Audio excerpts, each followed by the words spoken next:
give you a brief roadmap. I'm going to be going down Tyler's points, just straight down exactly what he said. Okay. First of all, let's go ahead and start off in his Israeli point, where he discussed El Al and El Al's success in the past 35 years. He stated that not only do the pilots have guns, however, he missed the fact that flight attendants also have guns, and that the fact that the cockpit doors are also reinforced.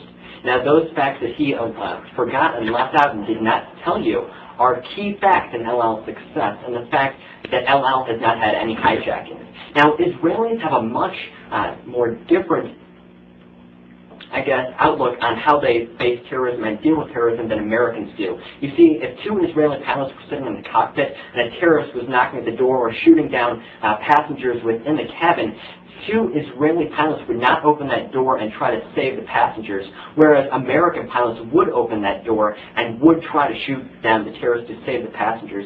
And that's how El Al has had great success.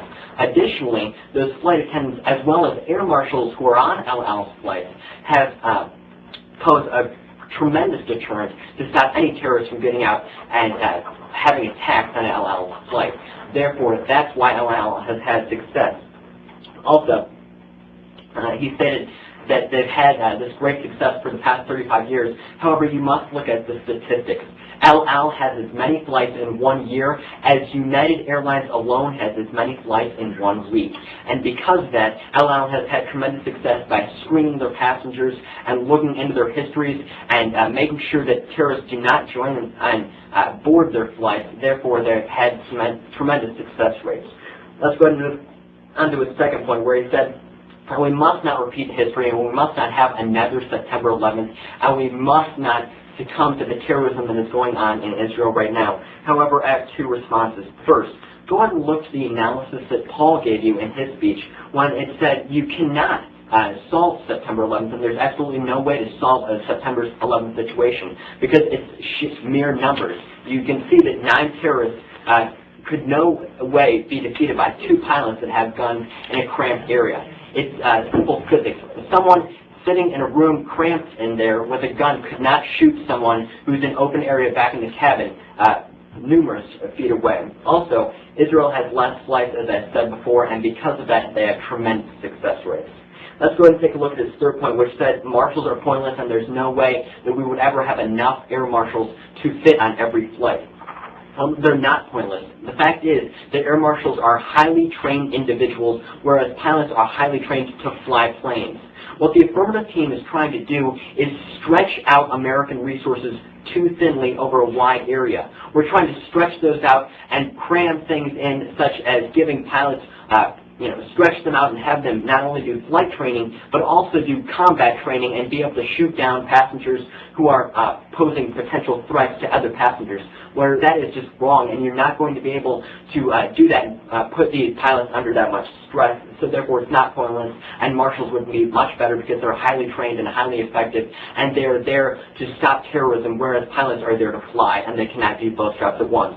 Tyler also went on to say that this is going to cost billions of dollars and that there's no way to do this and there's no difference in pilots pilots actually do want these. However, the fact is that putting billions of dollars towards pilot training is just going to be a waste. Because if we simply reinforce cockpit doors and put marshals on there, our money is going to be spent on that much more effectively. Because air marshals can deal with terrorism in a much more effective manner than pilots who are cramped in their cockpit and cannot do effective job fighting terrorists in the cabin.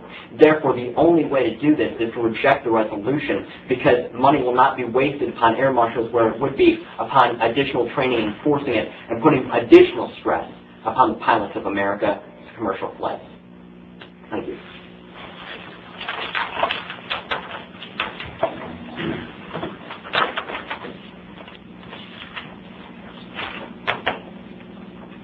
I'm ready. Okay, let's first look. You said that you're putting 1 air marshal on a plane. Then later you tell us that 2 pilots wouldn't be able to fend off 9 terrorists as well as 1 air marshal would. How do you explain that exactly? Correct. You have 2 pilots sitting in a cramped room, whereas you have 9 terrorists in an open cabin that are going to be charging at the cabin door, or at the cockpit door, excuse me. However, if you went with the negatives proposition of having reinforced cockpit doors and at least one air marshal on every flight, you're going to be subduing terrorism at a much more effective rate. Okay. Because that marshal is able to stand in the cabin and take down terrorists as they approach the cockpit. Okay, answer me this, Mr. Kosminski. 9 men cramped tightly together. Wouldn't they be easier to fire at than 9 men sparsely populated about a cabin or an entire cabin of a plane? Shoot at by one man? Well, okay. No, that's just a yes or no question. If they're tightly packed in a cockpit that that 2 pilots can fire their guns at, wouldn't that be easier to take down the terrorists than 9 men sparsely populated about an entire large plane cabin being fired at by only 1 man? Well, if a man fell on top of you, I think it would be pretty hard to shoot the other 8 that are behind him. Also, if the cockpit doors are reinforced, it's not a question of whether or not they're going to be in the cockpit or not. Aren't many cockpit doors being reinforced currently? Isn't that a current policy that we're going through right now? Yes. Okay. So then we look at the fact that you said that flight attendants have guns, and they're usually the ones that shoot down the people in Israel. I'm wondering where you found all this information about where exactly these flight attendants are the only ones. It's common knowledge, that's fact. But as well, are you aware of the fact that air marshals also are on LL flights? Are you aware of that? Yes, they are. They have air marshals, they have armed air marshals, they have armed flight attendants, yes. And they are have you armed pilots. Are you also aware that they have very few flights, as well as the fact that they have much stronger, and much more reinforced cockpit doors than we would ever be able to have? Yes, I completely agree that they have less flights. However, at the same time, doesn't it balance out the fact that their risk of terrorism is much higher than that of the United States? And don't you also believe that they have a higher acceptance and realization of what terrorism can actually do, and they're more prevalent? No, I wouldn't agree with that. Thank you. Okay. Just a few minutes, President.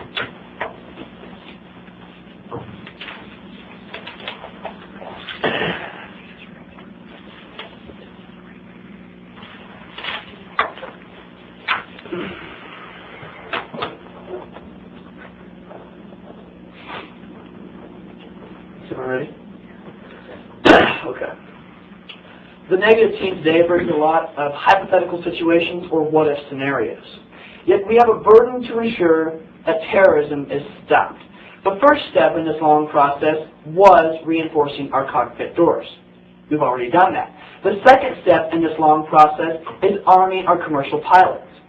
Furthermore, you can see that arming pilots is more effective than hiring air marshals.